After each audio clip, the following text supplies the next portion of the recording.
sebabnya jadi ini berbicara sebab. Kalau dalam fikih itu kan ada sebab puasa, ada kewajiban puasa, ada larangan orang berpuasa. Nah, sebab orang berpuasa itu apa? Mendapatkan kertas saja sulitnya minta ampun. Mungkin zaman dulu kan belum lengkap perusahaan kertas dan lain-lain. Untuk menulis kan bisa jadi batu atau di mana. Bahkan upaya menulis beliau dalam satu kitab itu sampai ada kitab yang ditulis tiga kali.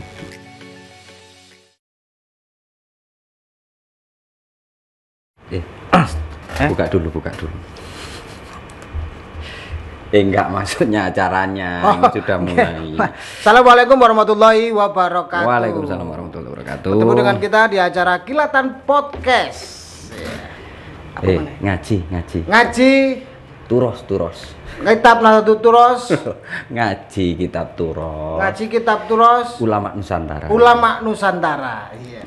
Ini mengkaji tentang bagaimana. Mari ngomong langsung apa? Cari sibuk. Ya enggak, ini kan saya sibuk sekarang, saya lagi seneng bikin syair. Oh, kau oleh ngono. Termasuk ame iku bakal nyelatoni wong. Soalnya menggunakan ilmu syair. Itu syair, ini tembang. Kayak tonggoku senengane tembang juga. Tembang apa? Ya, tembang tebu. Ikut tembang. Ini tembang. Karya-karya ulama dulu itu ternyata luar biasa, Jadi, kamu seneng nembang? Oh, enggak. Kalau bojoku seneng nyanyi seneng. Iya, nasyid. Bakul bakso. Enggak, maksudnya seneng nasyid lagu-lagu. Lagu-lagu. Biasanya kalau nyanyi lagu itu sedang apa? Ya, keadaan tertentu. Keadaan apa saja? Contohnya? Ya, contohnya kayak aku mulai kanggo duwe aku mesti nyanyi terus luar biasa. Nek aku tangi kawanan ngono iku nyanyi. Iku enggak nembang. Nah, mungkin pilihannya lagu rap, mungkin pas rap. Tapi gak ada intro. Iku kan nyanyi, nyucut. Nyucut. Itu beda. Okay. Kamu tahu karya-karya misalnya Mbak Bona, Mbak Sunan Kalijogo nembang itu ngemitskan, cocokkan dengan budaya-budaya dulu. Ternyata memang ini saya nulis ini. Dari tadi nggak jadi syairnya. Ternyata sulit. Kok bisa sulit ya? Ya nggak tahu ya, memang itu kadang kan ide, karoma dan lain-lain dan juga bekal ilmunya. Makanya ini ada sebuah karya terbaik dari Mbak Yai Soleh Sani Bunga. Bunga Gresik? Iya. Luar biasa berarti. Luar biasa, kita akan membahas itu nanti. Benar, karena arek saiki ku sudah mulai terkontaminasi oleh madhab Korea Selatan loh, Bos. BTS, Bos. Jangan sampai ya bener kalau memang karya-karya ulama. Karya dulu itu sebenarnya ada. Makanya itu ada qasidah fi shaum namanya. Enggak tahu kan? Iya, enggak lah. Sama. Kan. Harusnya sama lu. Ya enggak, ini kita belajar, makanya ini ada bintang tamu yang luar biasa. Di sini kita nanti ada Ki Haji Mudofar dan Gus Wasil yang bersama-sama kita. Oh, datang ke sini ya? Ya datang ke sini dong. Ini beliau. Assalamualaikum. Waalaikumsalam, Yai. Terus semoga luar biasa. Kalau kita kenal Gus Wasil di ngalah Habib Wasil ya. Ini kita sudah kedatangan tamu luar biasa pada hari ini. Kita bersama Mbak Yai Mudofar dan juga Gus Wasil. Mbak Yai, ini kita akan membahas tentang qasidah fi shaum karya Mbak Yai Soleh Sani Bunga. Ini kita tapi kenalan dulu biar sama-sama kenal. Ini kan yang pemirsa di rumah juga kepingin kenal.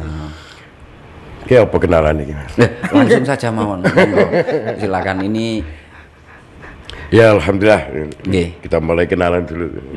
Ya, saya Muhammad Mudofar, utusan dari Pondok Pesantren Komarudin Sampurnan Bunga Gresik.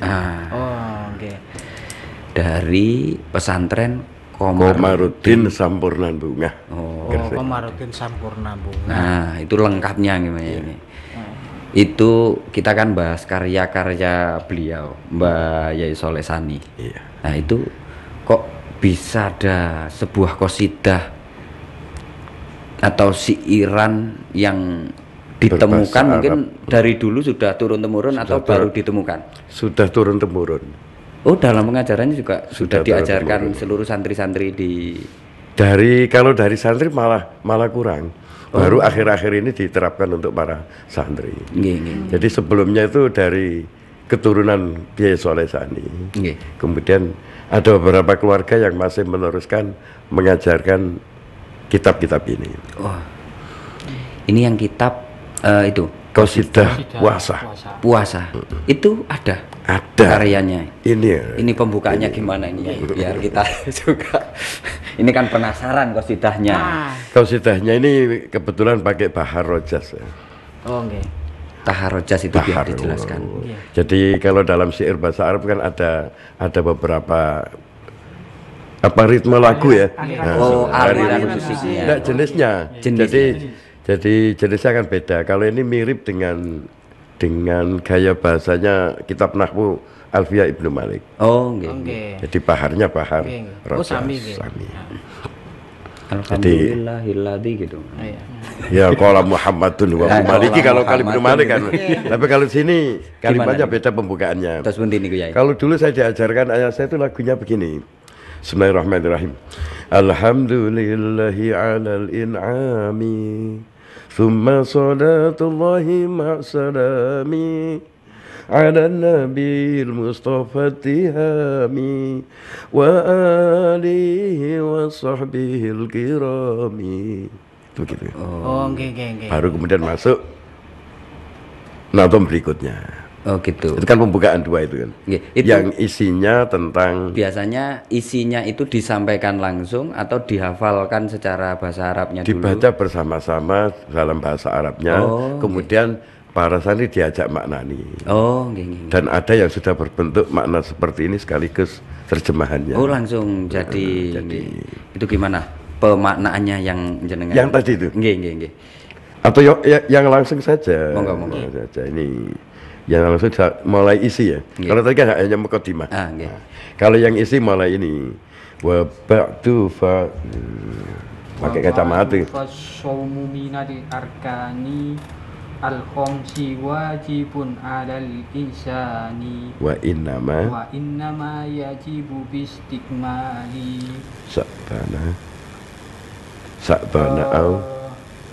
Sya'bana au bi uyatil hilali. Saya ulang aja enak.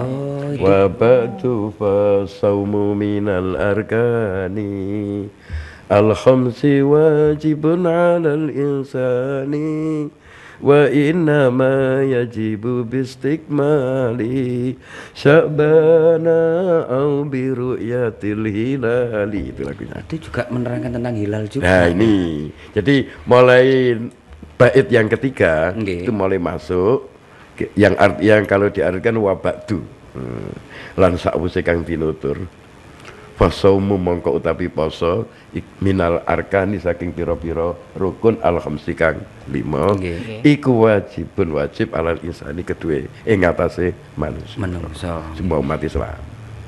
Nah, kemudian kapan mulai berpuasa? Baru masuk pada bait berikutnya. Kajian ya yang dimasukkan. Cuman menariknya kan ini kan dibuat untuk anak-anak. Jadi memang baharnya dicarikan bahar yang nanti familiar untuk dilakukan anak-anak. Ada yang boleh saja anak-anak yang lagunya ngonclok boleh. Qala Muhammadun wa sama. Alhamdulillahi 'alal in'ami. Tsumma salatullahi ma salami. Biasanya gede-gede kan gitu kan. Kalau yang kecil-kecil kan pakai lagu tadi. Enak. Makanya sekarang itu memang lebih mudah. Metode-metode yang sekarang nih ya. Memang untuk cara baca kitab, cara baca Quran itu juga diajarkan dengan melalui lagu-lagu. Kalau anak-anak kan lebih nyantolnya lama. Sebenarnya Mbak Yai Soleh itu sudah menerangkan bagaimana rukun tentang puasa ini, tentang Islam ini dan tata caranya, bagaimana cara tahu puasa juga ada. Jadi pada bait yang keempat itu kapan kalau bahasanya orang Jawa itu begini kalau dulu. Sebabnya jadi ini berbicara sebab. Kalau dalam fikih itu kan ada sebab puasa, ada kewajiban puasa, ada larangan orang berpuasa. Nah, sebab orang berpuasa itu apa? Di situ juga diterangkan. Tapi sebab itu terkait dengan waktu. Jadi sebab bukan menafsiri ayat tentang ASEAN tidak. Tapi kapan orang mulai berpuasa. Oh, nggih. Jadi cara berpuasa di sini dipakai yang paling sederhana, yaitu satu wa innama yajibu bistikmali sya'bana. Sesungguhnya kewajiban berpuasa itu dimulai dari menyempurnakan bulan Sya'ban seperti tahun ini. Istiqmal. Nah, makanya gunakan waktu di sini wa innama yajibu bistikmali sya'bana au bi ru'yatil hilal. Karena kemarin kita gagal, berarti harus istiqmal bulan Sya'ban 3. Sudah diterangkan ditulis. Oh. Beliau ini wafat pada tahun 1902. Jadi Masehi. Iya. Kalau sekarang agak mudah ada hilal di TV 9 jadi tinggal nonton. Kayaknya hilal itu tak pergi kemana enggak? Nggih. Nggak ketemu. Oh iya, mungkin ada yang ngajak kali ya keluar nanti gak ketok hilang ya. Tapi gini ya, cara pembahasan karena beliau ini menulis untuk anak-anak, jadi yang dipakai hanya 2. Yaitu dengan menyempurnakan Sya'ban 30 hari apabila tidak bisa melihat ru'ya. Enggak pakai yang detail-detail. Nah, itu biar memudahkan untuk anak-anak. Karena memang ini diciptakan untuk anak-anak. Karena juga yang penting juga itu mungkin penting kalau bagi peneliti dan bagi yang khususnya ustadz akademisi di bidang itu kan panjang nanti ceritanya. Lanjut ya pembahasannya. Ini sampai ke kapan atau sebab atau waktu berpuasa. Itu lanjutannya. Mulai masuk pada kewajiban puasa. Dan ini sebetulnya isinya ya kalau isi secara fikih itu ya sama dengan kitab-kitab yang lain. Ada sedikit nuansa yang beda. Ada sedikit tapi tidak berbeda, enggak hanya menyempurnakan. Jadi tapi kan memudahkan mengajarkan itu ya untuk masuk tadi itu. Masuk sehingga anak-anak kan mudah kan. Bahwa menetap mulai berpuasa Ramadan itu dimulai dari satu melihat hilal. Tapi apabila tidak mungkin maka menyempurnakan itu dengan menggenapkan sehingga menjadi 30 hari. Cuman bahasanya dibalik. Dan yang penting itu 30 hari dulu. Atau ru'yatul hilal. Jadi enggak kalimat tadi wa innama yajibu bistikmali sya'bana au bi ru'yatil hilal. Nah, setelah itu baru menjelaskan kewajiban berpuasa itu bagi siapa saja. Siapa orang yang wajib berpuasa kan itu kan? Yang berakal berarti. Sudah para tentu satu beragama Islam. Yang 2 sampai umur atau baligh. Yang ketiga berakal. Kan 3 ini kan syarat dari seseorang diberi kewajiban beban agama. Disebut dengan mukallaf itu kan. Ini. Di situ juga diterangkan berarti. Diterangkan wali wujubi shaumi khamsun yakmulu islamuhu puluhu wal aqlu.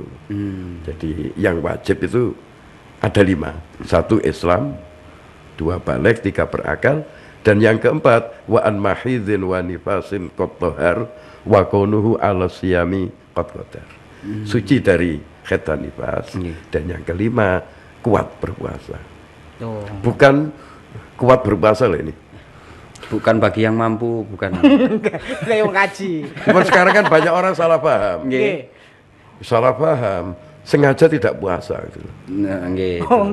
Kalau sekarang kan disalahgunakan, merasa kerja berat kemudian tidak kuat, bukan itu kan. Yang dimaksud kuat itu kan orang yang normal, tidak sakit, tidak tua, itu pasti kuat berpuasa. Betul, karena sekarang ada fenomena itu kelihatan kaki nggak kelihatan itu. Itu bukan itu fenomena saat puasa. Itu nanti kaitannya dengan bahwa orang berpuasa kan harus niat. Lah mereka kan niat tidak berpuasa, bukan niat puasa. Dari awal memang sudah niat tidak berpuasa.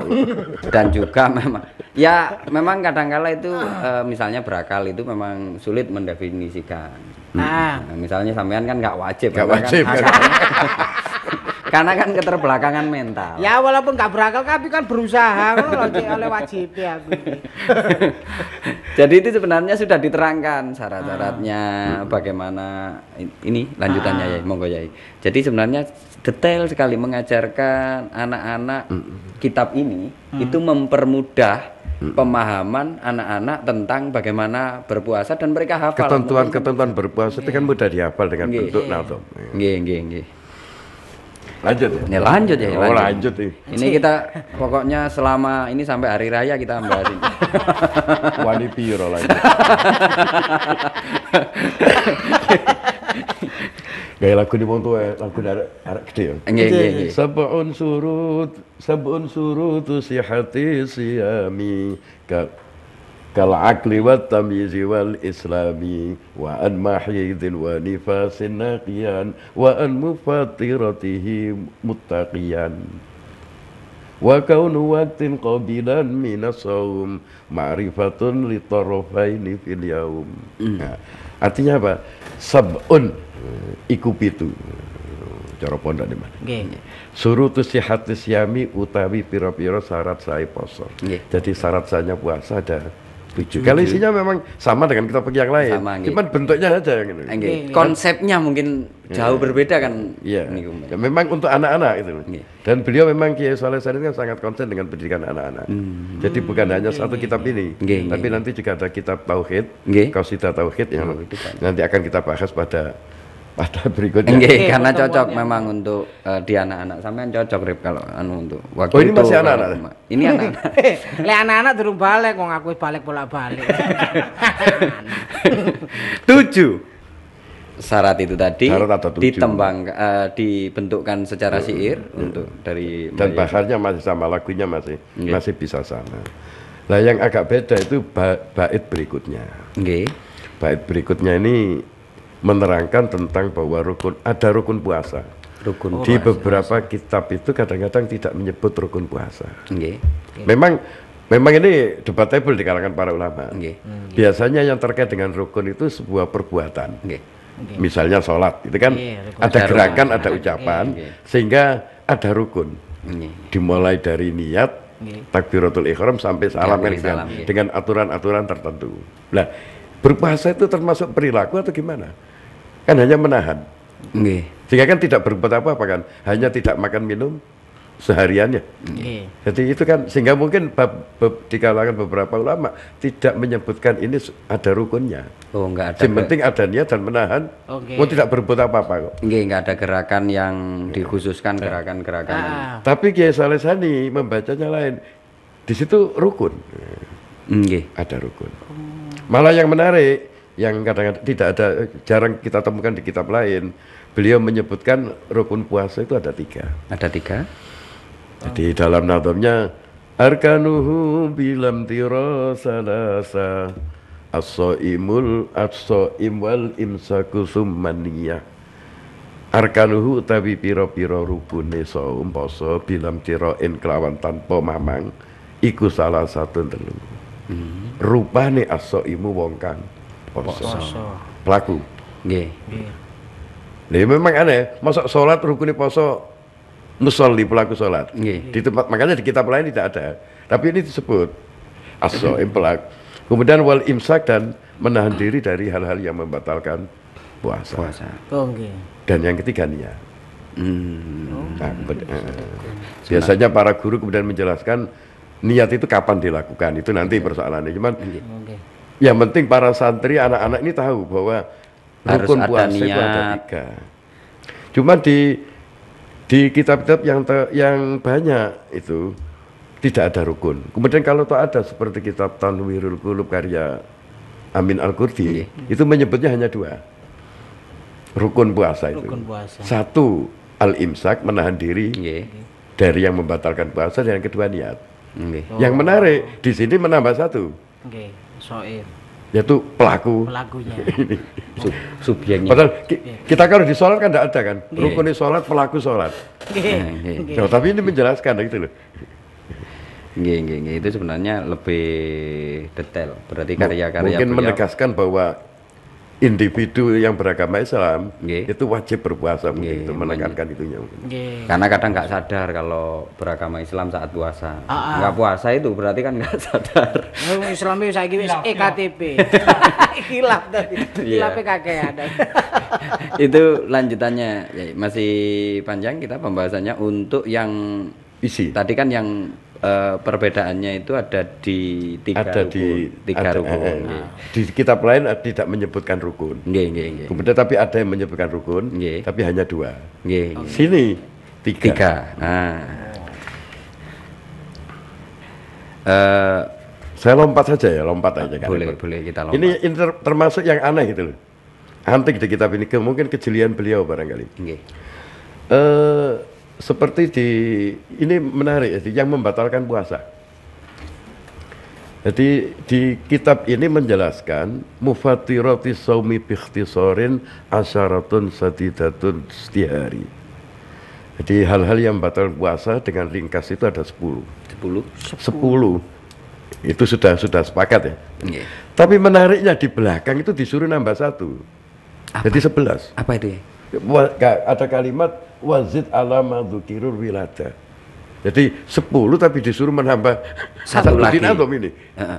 Penjelasannya Enggak, 1 10 lagi. itu kan gini ya tadi. Nggih. 10 itu 1 dukhulul ain, Nggih. ya. Kemudian jima, Nggih. 2.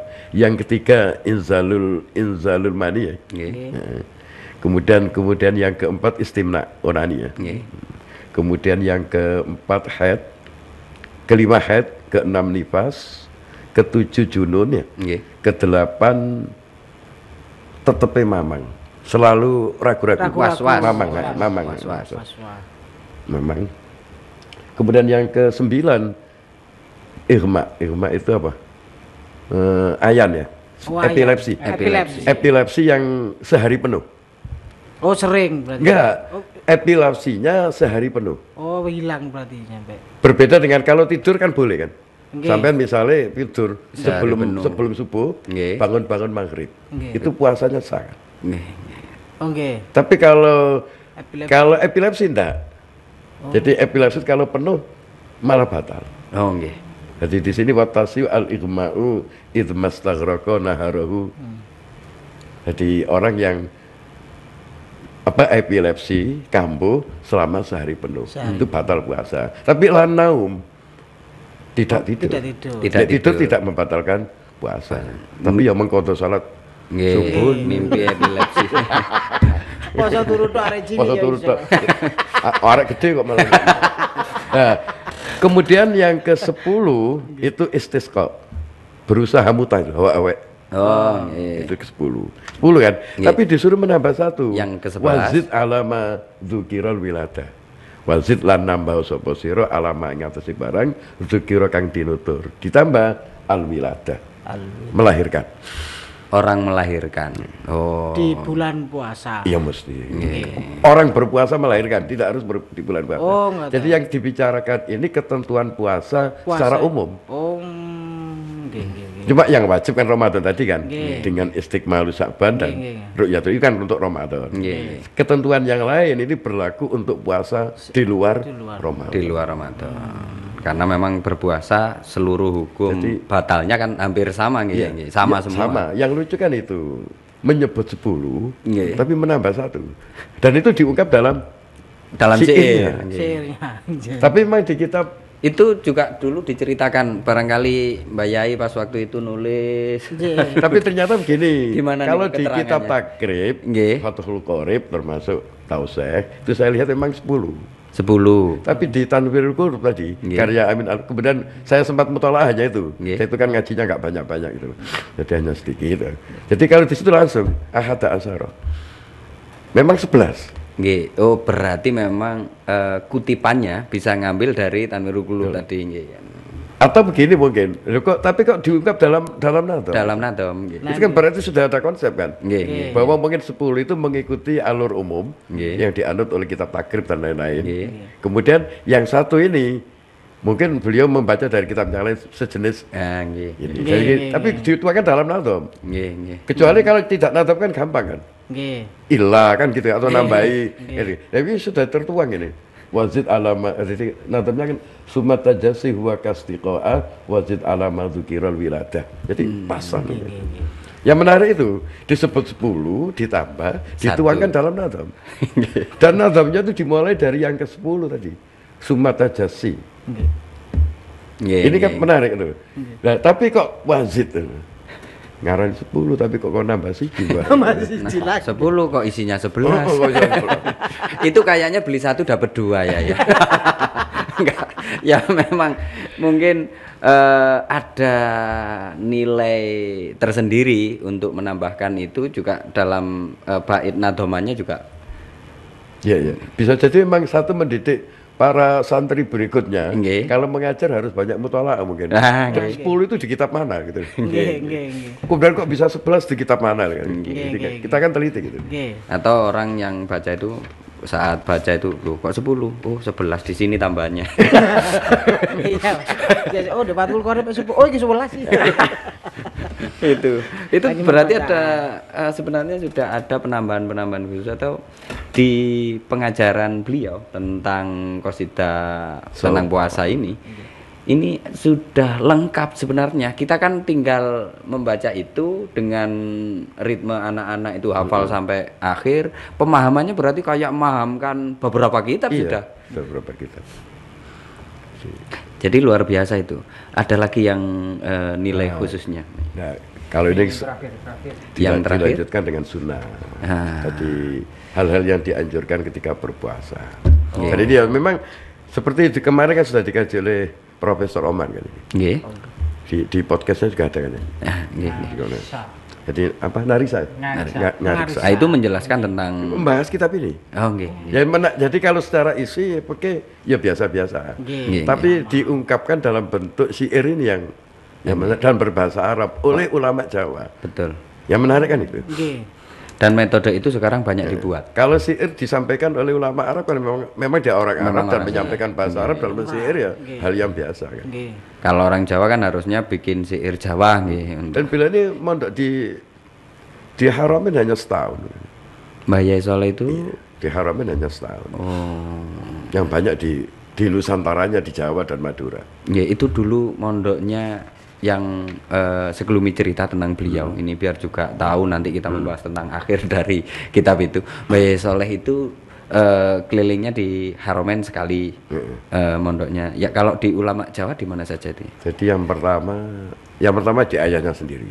Nggih. Karena ayahnya sendiri juga lulusan Haromen. Oh, Jadi ayahnya itu hampir 3 tahun di sana. di sana. Itu yang sering tahu di kalau Pondok Nusantara yang dikenal orang di mana? Ayahnya beliau itu kan lahir di desa Rengel, di Rengel, Kecamatan Rengel, Nggih. Tuban. Oh, di Tuban. Tapi yang masih keturunan dari Zuriyah dari Kiai Komarudin. Jadi beliau ini. Jadi ibunya dari keturunan Pak Komarudin. Ayahnya dari daerah Kecamatan Kerek, Desa Pemayang, Kecamatan Kerek Tuban. Ojo keliru moco kiri. Keret. Berarti karena pakai Iya. sama namanya. Kalau secara bahasa penulisannya sama. Sama. Nah, ini Mbah Yai Soleh itu memang konsepnya kalau diajarkan di era sekarang ke anak-anak kita beliau itu lebih mudah dipahami ya. Karena sekarang juga metode-metode semua pakai lagu, pakai irama, pakai syair. Alfia itu kalau nggak pakai lagu kayaknya juga sulit ngafalin. Kalau nggak pakai anak-anak tong tong tong tong. Mau pakai syair aja saya nggak bisa hafal kok. Harus pakai ketukan ya. Oh iya. Tapi Mbah Yai Soleh itu memang dulu dalam cerita-cerita itu memang suka bikin syair, bikin konsep, menguasai. Kebetulan melihat biografi beliau, guru-gurunya itu semuanya pernah mondok di Haromen. Oh. Semua guru-gurunya. Dulu kan orang Jawa itu kalau haji ya, Nggih. itu kan mesti sambil ngaji di sana kan, Betul. selama 1 tahun atau 2 tahun. Nah kalau ayahnya malah 3 musim haji di sana. Ayahnya, beliau sekali haji kemudian setahun di sana. Dan beliau itu kalau ketika di sana itu berguru kepada Sayyid Abu Bakar Sato, pengarang kitab Yang Anatul Talibin.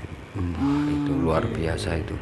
Jadi ya mungkin karena gurunya itu banyak orang Arab. Jadi pertama ayahnya, Nggih. kemudian ke Bunga, mondok di Bunga ya memang ibunya dari Bunga. Nggih. Waktu itu diasuh oleh Kiai Basir. Nggih. Dan dalam catatan di kitab Sarhul Khalil, Nggih. ternyata Mbah Khalil Makalan pernah mondok di Bunga zaman Kiai Basir. Itu ada di manakibnya Mbah Khalil Makalan. Ada catatannya. Ada di kitab Sarhul Khalil. Karena kita dalam sejarah itu kan lemah di catatan dan dokumen. Kadangkala memang ada cerita-cerita tapi dokumen dan catatannya tidak ada. Itu kan kesulitan juga untuk. Padahal kan ulama-ulama zaman dahulu itu kan luar biasa. Banyak sekali penulisannya, literasi, bikin kitab, konsep tentang bernegara, berorganisasi, semua beliau bikin untuk mengenalkan Islam secara kafah, Islamnya rahmatan lil alamin. Jadi kita kan kalau andai saja itu terkuak dan ada satu-satu itu muncul kayak karyanya Mbak Soleh ini kita sudahlah, kita akan teruskan sedikit tentang biografi tadi, riwayat pendidikannya. Jadi pertama dari Bunga selama 2 tahun. Kemudian beliau meneruskan di Pondok Sembilangan. Madura. Bangkalan Madura. Pada Kiai Haji Abdul Muqaddas. Atau familiar dengan disebut dengan Ndoro Muqaddas. Bendera kalau sana. Ya. Orang Bunganya nyebut Ndoro Muqaddas. Kalau sana ya bendera. Kemudian setelah 2 tahun di sana, beliau meneruskan di Kedung Medura, Sepanjang. Ngelom. Wilayah sana. Ya, Mbambe ya. Daerah Mbambe itu. Nah, di sana lama, sekitar 5 tahun. Oh, malah lama. Jadi pengasuhnya Kiai Haji Mas Nizamuddin dan Syekh Amari. Syekh Amari ini karena menantu dari Kiai Nizamuddin. Beliau murid dari pengarang Safinatun Najah, yaitu Syekh Salim bin Sumer Al-Hadrami. Jadi di catatan keluarga besar Pondok Bunga ditemukan bahwa Mbah Soleh Sani berguru di Kedung Meduro kepada Kiai Nizamuddin dan Syekh Amari Al-Hadrami. Ada catatan. Itu berarti kalau istilahnya kalau sanad itu lengkap lah. Kalau setelah dari sana kawin. Dan bukan hanya sekedar catatan, tapi di beberapa kitab naskah-naskah manuskrip ngaji beliau pada saat di Kedung Meduro itu banyak menyebutkan nukilan Ansaifina Syekh Amari Al-Hadrami atau Kiai Kedung Meduro atau Syekh Nizamuddin. Itu banyak sekali beliau menulis catatan, itu banyak sekali. Berarti Gus, beliau sebenarnya punya penulisan waktu itu nggih. Kalau ada catatan semuanya kan bagus secara, kalau sekarang kita kan ada manuskripnya. Itu berarti sudah lengkap sebenarnya belum ditemukan lengkap. Belum lengkap. Masih hari ini yang ya kalau manuskrip yang ada di Sampurnan di Pondok Komarudin itu yang sudah terdigitalisasi itu sekitar 300-an. 300 manuskrip. Dan ini masih banyak yang masih belum diketemukan. Ada banyak simpul-simpul keluarga yang punya manuskrip dan ini yang kita berusaha bagaimana agar manuskrip itu bisa diselamatkan dengan cara dikumpulkan, digitalisasi. Karena ini berbentuk manuskrip kertas itu kan lambat laun termakan oleh waktu di paran raya. Kalau digitalisasi kan aman, aman. Meskipun sepanjang fisiknya hilang, tapi digitalisasinya ada. Betul.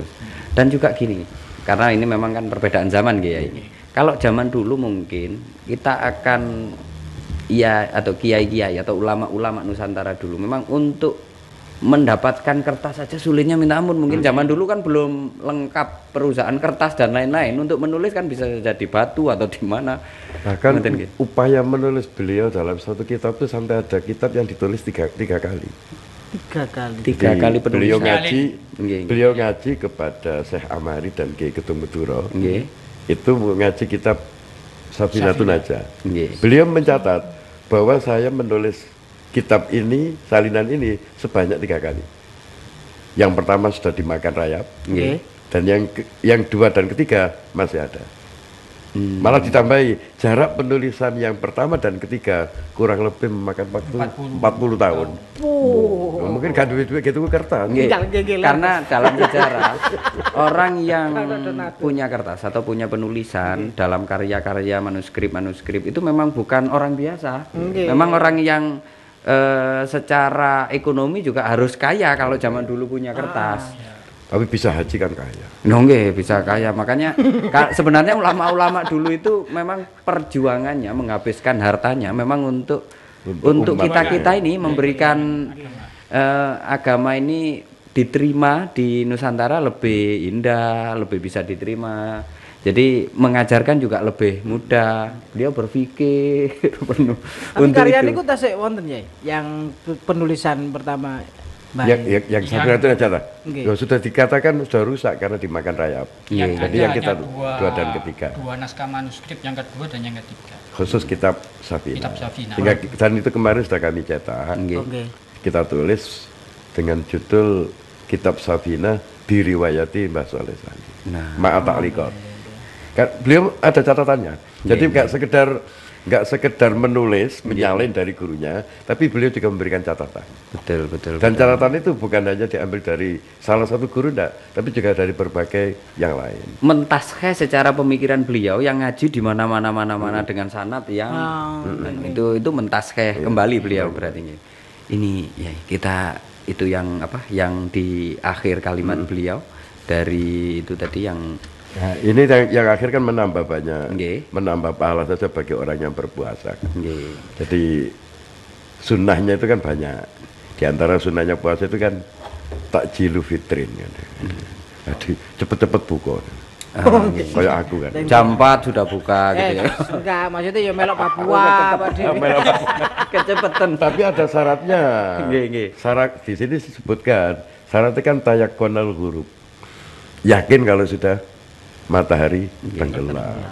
Dan sampai bukannya turun tenggelam ya. Tapi kan kalau sekarang agak mudah ya. Kalau zaman dahulu mungkin kan kita apalagi mendung itu tenggelam dari jam 12 siang ya.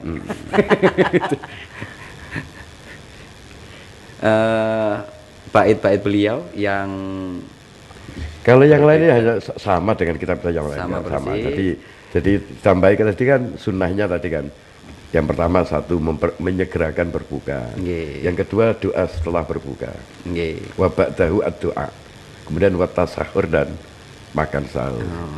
Kapan makan sahurnya? Min nisfi lailatin ala ma dzukir. Jadi dimulai dari tengah malam. Sebagaimana telah disebutkan. Itu pun memang ada di kitab-kitab lain, tapi untuk membuat syair itu ini persoalan. Hari ini pun kan sudah pendidikan mungkin lebih mudah, lebih bisa hafal bahasa Arab dan lain-lain, tapi bikin kayak beliau kayaknya sulit ya untuk bikin sebagus kitab beliau. Dan kebetulan memang dari sisi batik juga bagus. Dari setiap bait potongannya tuh hurufnya sama dengan huruf yang terakhir. Jadi kalau burda kan tidak selalu begitu. Kalau alfiah ya. Misalnya kalau lagu sekarang A B A. Iya. Yang mirip alfiah kalau Muhammadur Maliki, Ahmadur Rabbillah Khairul Maliki. Ini juga sama. Jadi wasunnatun takjilu fitri indama, tayakonal huruf bitamri fama. Nah, menempatkan ya, suku kata secara baik dan mudah juga dipahami, kan tidak semuanya mudah. Begitu. Jadi seperti berikutnya di wabak tahu doa wa tasahuru bin nisfi lailatin ala madzukiru. Nah ya. Nyocokkan katanya itu kalau enggak orang Jawa ini, ahli bahasa Arab. Seni berarti. Ini kan orang Jawa yang membuat syair berbahasa Arab itu. Yang mudah dibaca, dihafalkan oleh anak-anak. Kalau orang Arab ya biasa. Yang hebat saja, apalagi ditulis oleh orang Jawa. Dan kebetulan bukan hanya satu ini, masih ada yang lain. Memang banyak manuskrip beliau, karya-karya beliau yang ditulis dalam karya-karya kitab-kitab beliau. Yang tentang Saul. Belum nanti keluarga nggih, wonten ya. Siapa tahu Mbak Yai kan karyanya. Ya mungkin ada kitab nikah mungkin. Sebenarnya berarti ulama-ulama dulu menjelaskan, membuat, mengkonsep itu memang mencocokkan dengan keadaan sekitar. Jadi itu Gus, kalau yang manuskrip beliau, yang dalam karya beliau yang sampai hari ini bisa diajarkan di pondok atau masih ada di fotokopi, di sana dibuat semacam buku dan lain-lain, itu ada berapa siiran atau berapa Kalau karya murni beliau itu murni ini Murni dua. murni itu sekarang baru ketemu Dua itu sudah Bentuknya semua. bentuk sampai akhir, dari awal Iya, sampai sampai akhir. akhir. Jadi tentang puasa dan tentang akidah. Bahkan yang menarik itu kalau yang tentang akidah, di antara 3 orang yang langsung ngaji kepada beliau Oke. itu ada perbedaan, tapi esensinya sama. Nah, ini. Ini Ada luar- perbedaan, nadomnya ada perbedaan, cuman esensinya sama. Ini kalau seluruh pemirsa penasaran, nanti lebih jauh kita akan membahas tentang satu kitab itu tadi, karya Mbak Soleh tadi itu. Makanya luar biasa. Ya, karena ini fokusnya di Qasidah fi Shaum tentang puasa. Memang banyak karya-karya ulama Nusantara yang menempatkan posisi mereka menulis, membuat kitab itu untuk memudahkan umat, mengajarkan umat lebih mudah. Jadi beliau boleh dikatakan sangat konsen terhadap pendidikan anak-anak. Oh, lebih fokus ke Iya. anak-anak ya. Memang ini diciptakan untuk anak-anak. Sehingga yang beliau memberi nama populer di Pondok Komarudin tentang akidah, Nggih. itu namanya Qasidah Lisibyan. Qasidah Qasidah. untuk anak-anak. Oh. Karena beliau mungkin cinta anak-anak juga. Yep. Jadi mungkin ya karena itu bentuk karyanya seperti ini. Nggih, nggih, nggih.